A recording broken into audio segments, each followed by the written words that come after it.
নলহাটি বিধানসভার খুশিপুর গ্রামে প্রচারে যাওয়ার আগে তৃণমূল প্রার্থী শতাব্দী রায় খবর পান গ্রামে ট্রান্সফরমার খারাপ হয়ে গিয়েছে। এরপরই বিদ্যুৎ দফতরে খবর দেন। প্রার্থী শতাব্দী রায়ের কাছে খবর পেয়ে প্রায় 4 ঘন্টা পর গ্রামে বিদ্যুতের ট্রান্সফরমার সচল করা হয়। প্রার্থী শতাব্দী রায়ের উদ্যোগে গ্রামে বিদ্যুৎ পেয়ে খুশি গ্রামবাসীরা। আমরা অফিসে গিয়ে পাত্তা পাইনি, বারবার পড়ে যায় ট্রান্সফরমারটা কোনো একটা শতাব্দীর আমাদের প্রোগ্রাম ছিল শতাব্দীর আসার। দিদিকে সবাই ঘিরে বললাম দিদি এরকম আমাদের ট্রান্সফরমারটাই দাবি পড়ে গেছে, তা অফিসে বলেও পাত্তা পাওয়া যায়নি।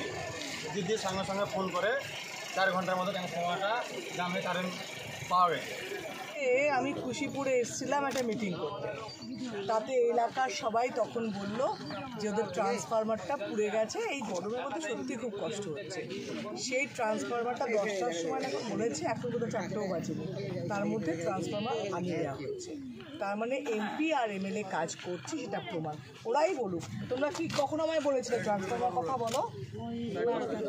হ্যাঁ, তো তারপরে কি সেদিনকেই এখন কি এসে গেছে? 1টার সময় এসে গেছে, 3-4 ঘন্টার মধ্যে কানেকশন হয়ে গেছে। তার মানে এমপি এমএলএ কাজ করছে।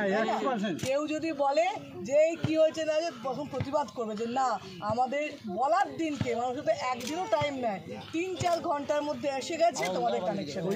প্রাণ দিয়ে থ্যাংক ইউ যে আমাদের মনে রাখবে এবং আমাদের সঙ্গে